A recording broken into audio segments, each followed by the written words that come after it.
बच्चों। Hello everyone, ninth class आपको as usual inform कर दिया गया था कि फ़िज़िक्स, केमिस्ट्री और बायोलॉजी तीनों के जो पोर्शन हैं वो आपको अलग अलग टीचर्स कराएंगे। फ़िज़िक्स जो है वो जयदीप सर कराएंगे आपके, केमिस्ट्री मनदीप सर और बायोलॉजी पार्ट मैं कराऊंगी। ठीक है। सो बायो का जो फर्स्ट चैप्टर है आपका chapter 5, that is the fundamental unit of life. ठीक है बच्चे, the fundamental unit of life, ये वाला जो चैप्टर है वो सेल का है, क्योंकि आप लोगों को बहुत अच्छे से पता है। और कोई भी चैप्टर हम स्टार्ट करने से पहले जो है उसका इंट्रोडक्शन करते हैं कि चैप्टर में हम क्या पढ़ने वाले हैं और किस चीज़ का हम ओवरव्यू करेंगे, या फिर इसके अंदर कौन कौन से टॉपिक्स इंक्लूडेड हैं। ठीक है, तो मतलब क्या है इस चैप्टर का, the fundamental unit of life, मतलब ये कि हमारी जो लाइफ है उसकी एक स्पेसिफिक यूनिट क्या है जिसके बिना लाइफ जो है वो पॉसिबल ही नहीं है। ठीक है, तो उस चीज़ का आपको बहुत अच्छे से पता है। This is called as the cell, है ना। हमारी पूरी बॉडी या फिर किसी भी ऑर्गेनिज्म की बॉडी जो है वो सेल से मिलकर बनी हुई होती है। इसी बिहाफ पे हम डिवाइड करते हैं ऑर्गेनिजम्स को, like multi cellular organisms, unicellular organism, है ना। यूनिसेलुलर ऑर्गेनिज्म वो होते हैं जो सिंगल सेल्ड बॉडी होती है जिनकी, और मल्टी सेलुलर ऑर्गेनिज्म वो ऑर्गेनिजम्स होते हैं जिनकी जो बॉडी है वो काफ़ी ज़्यादा सेल्स से, डिफरेंट टाइप ऑफ सेल्स से मिलकर बनी हुई होती है। ठीक है, so let's start the lining. While examining a thin slice of cork, Robert Hooke showed that the cork resembled the structure of a honeycomb consisting of many little compartments. सबसे पहली बात, जो सेल है वो रॉबर्ट हुक ने discover की थी as usual, जैसा आपको दिखाई दे रहा है। क्या किस चीज़ के अंदर की थी उन्होंने, एक पतली सी स्लाइस ली थी उन्होंने कॉर्क की। कॉर्क क्या होता है, जो एक छाल सी टाइप हम जिसे बोलते हैं पेड़ की, है ना, उसके अंदर उसने उस चीज़ को नोटिफाई किया था कि एक हनी कॉम्ब लाइक उसका स्ट्रक्चर दिखाई दे रहा था उसको, जिसके अंदर बहुत सारे जो है वो कंपार्टमेंट्स बने हुए थे। ठीक है, कंपार्टमेंट्स मतलब जैसे छोटे छोटे कमरे से टाइप होते हैं ना, वैसे बने हुए थे। Cork is a substance which come from the bark of a tree. जो ट्री होता है उसकी बार्क से एक छोटा सा टुकड़ा हम निकाल रहे हैं, उसी को हम कॉर्क कहते हैं। ठीक है, जैसे आपने देखा होगा जो ट्रीज़ होते हैं उनके बाहर एक मोटी सी लेयरिंग जो है वो लगी हुई होती है, पपड़ी सी टाइप, आप उसे उतारेंगे तो इजीली उतर भी जाती है। This was in the year 1665 when Hooke made this chance observation through a self-designed microscope. 1665 में रॉबर्ट हुक ने अपने खुद के डिज़ाइन किए हुए माइक्रोस्कोप के अंदर ये ऑब्जर्वेशन देखी है। Robert Hooke called these boxes cells. जो छोटे छोटे बॉक्सेस या छोटे छोटे कंपार्टमेंट्स उसको दिखाई दे रहे थे, उन कंपार्टमेंट्स को या फिर उन छोटे छोटे बॉक्सेस को रॉबर्ट हुक ने नाम दिया सेल का। ठीक है, cell is a Latin word for a little room. Latin word होता है सेल, जिसका मतलब होता है एक छोटा सा कमरा। ठीक है बच्चे, this may seem to be a very small and significant incident, but it is very important in the history of science. ये बहुत ही छोटा सा इंसिडेंस था, है ना, बहुत ही छोटा सा इंसिडेंस था, बट ये साइंस की हिस्ट्री में एक बहुत ही ज़्यादा इम्पोर्टेंट कदम रहा उनका। This was the very first time that someone had observed that living thing appear to consist of separate unit. ऐसा पहली बार हुआ था कि किसी लिविंग थिंग के अंदर हमने सेपरेट यूनिट्स देखी हैं, या फिर हम बोल सकते हैं अलग अलग जो हैं छोटे छोटे से पार्ट्स देखे हैं, किसी लिविंग थिंग के अंदर ऑब्जर्व किए गए हैं। ठीक है, the use of word cell to describe these units is being used till this day in the biology. ठीक है, बायोलॉजी के अंदर जो सेल वर्ड है वो आज तक यूज़ किया जाता है। जो यूनिट हमें दिखाई देती हैं किसी भी लिविंग टिश्यू के अंदर, उन यूनिट्स को हम सेल का नाम देते हैं, और आज तक बायोलॉजी वर्ड के अंदर जो सेल वर्ड है वो यूज़ किया जाता है। Let us find out about cells. थोड़ा सा और डीप पढ़ लेते हैं हम सेल्स के बारे में। What are living organism made up of. जो लिविंग ऑर्गेनिज्म हैं वो किस चीज़ के बने हुए होते हैं। ठीक है, हम ये पढ़ेंगे बच्चे।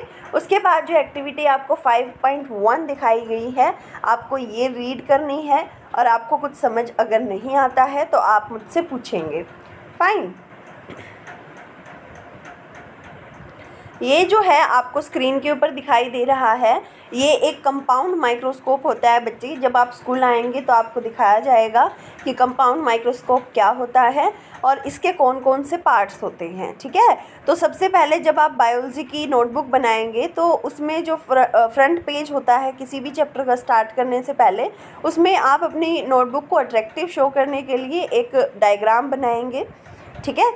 और एक बात और बच्चे कि आप जैसे पहले करते थे कि आपको ये होता था कि टीचर ने आपको क्वेश्चन आंसर करवाए हैं, एक्सरसाइजेस करवाई हैं और आप उन्हें नोटबुक में लिख लेते थे क्वेश्चन आंसर्स को और वो एग्ज़ाम में आ जाते थे, है ना। बट बच्चे जैसे ही आप 9th क्लास में होते हैं बहुत ज़्यादा पैटर्न चेंज होता है आपकी स्टडी का, लर्निंग का, जिसके अंदर आपको पूरा ही चैप्टर बहुत अच्छे से पढ़ना होता है और समझना होता है और आपके एग्ज़ाम में पूरे चैप्टर में से कहीं से भी क्वेश्चन आ सकता है, ठीक है। दिस इज़ नॉट नेसेसरी कि आपके एक्सरसाइज में से क्वेश्चन आ रहा है या फिर टीचर ने कोई क्वेश्चन लिखवाया है तो उसी में से आएगा। आपको पूरा चैप्टर की एक एक लाइन क्लियर होनी चाहिए, उसमें से कहीं से भी आपको क्वेश्चन आ सकता है। अगर आपको चैप्टर क्लियर है तो आप उन क्वेश्चंस को बहुत इजीली सॉल्व कर पाओगे, ठीक है बच्चे। तो ये वाला जो डायग्राम है कंपाउंड माइक्रोस्कोप का, ये आपको अपनी नोटबुक में बनाना है।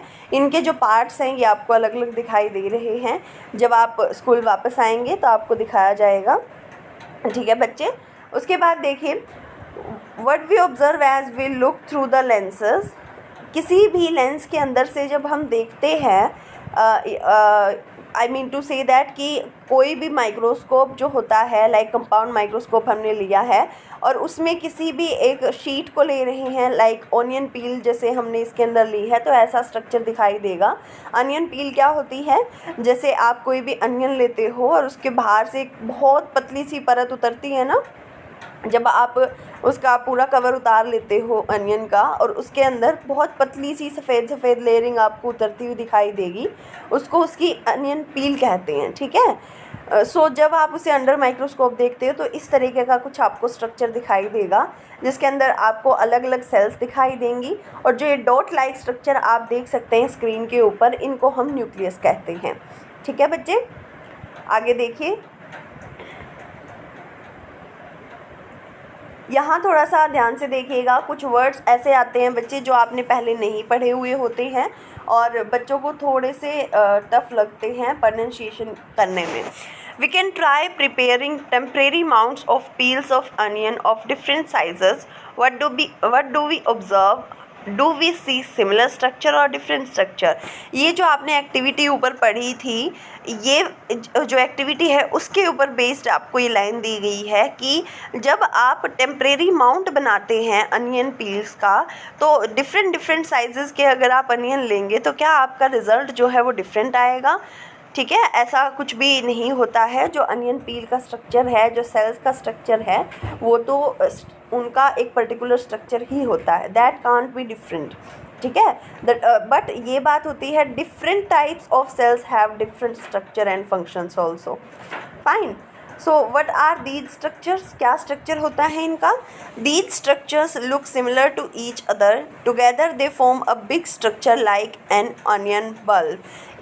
इनका जो स्ट्रक्चर है वो एक दूसरे से सिमिलर होता है, सेम होता है दिखने में, और जब ये एक साथ जुड़ती हैं तो एक कंप्लीट अनियन बल्ब बनाती हैं। अनियन बल्ब किसको बोला गया है, जो एक छोटा सा आप अनियन अपने हाथ में लेते हैं तो उसे हम अनियन बल्ब कहते हैं, ठीक है।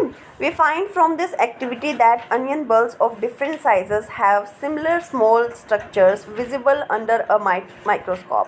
दोबारा देखिए, we find from this activity, इस एक्टिविटी से हम क्या फाइंड आउट करते हैं, the onion bulbs of different sizes, अलग अलग साइज़ के अगर हम अनियन बल्ब ले रहे हैं, have similar small structure visible under a microscope, कि कितने भी साइज़ का हम अनियन बल्ब ले लें, जब हम उसे अंडर माइक्रोस्कोप ऑब्जर्व करते हैं तो उसके अंदर जो हमें स्ट्रक्चर दिखाई देता है वो सेम ही दिखाई देता है, ठीक है। The cells of the onion peel will all look the same regardless of the size of the onion they came from, ठीक है। कोई फ़र्क नहीं पड़ता कि कितनी बड़ी ऑनियन आपने ली थी, लेकिन ये बात होती है जो अनियन पील होती है वो तो आपको सेम ही मिलेगी सभी अनियन में से, ठीक है बच्चे। These small structure that we see are the basic building units of onion bulb. These structure are called cell. इन्हीं छोटे छोटे स्ट्रक्चर्स को, जो बिल्डिंग ब्लॉक होते हैं या फिर बिल्डिंग यूनिट्स होती है अनियन बल्ब की, इन्हीं को हम सेल्स कहते हैं। Not only the onions but all organism that we observe. Onion ही नहीं बल्कि जितने भी ऑर्गेनिज्म होते हैं हम अपने आसपास देखते हैं, सभी सेल्स से बने हुए हैं। जैसे कि बच्चे हम है ना, हमारी बॉडी जो है वो भी सेल से बनी हुई है, और ऑर्गेनिजम्स हैं, एनिमल्स हैं, वो सभी सेल से बने हुए हैं। However there are also single cells that live on their own, और कई सारी ऐसे भी सिंगल सेल्स होती हैं जो कि खुद भी सर्वाइव करती हैं अपने आप। ठीक है, ये थोड़ा सा इंट्रोडक्शन है बच्चे सेल के बारे में, आप देख सकते हो स्क्रीन पे। Cell were first discovered by Robert Hooke, है ना। तो ये जो मोर टू नो वाला जो ये बॉक्स है ये आपको पढ़ना है। जस्ट इसके बाद में द इन्वेंशन से स्टार्ट करके हम आगे रीडिंग करेंगे चैप्टर की, लेकिन ये जो बॉक्स आप देख रहे हैं स्क्रीन के ऊपर, यहाँ तक आपको पढ़ना है। प्लस आप अपनी तरह से या फिर अपने तरीके से जैसे नोट्स बना सकते हैं, आपको नोट्स बनाने हैं। ठीक है, so thank you so much for watching this video. अगर आपको समझ नहीं आती है तो आप दोबारा एक बार रिपीट करके देखिए, और आपके जो डाउट्स होते हैं please send me that doubts. Thank you.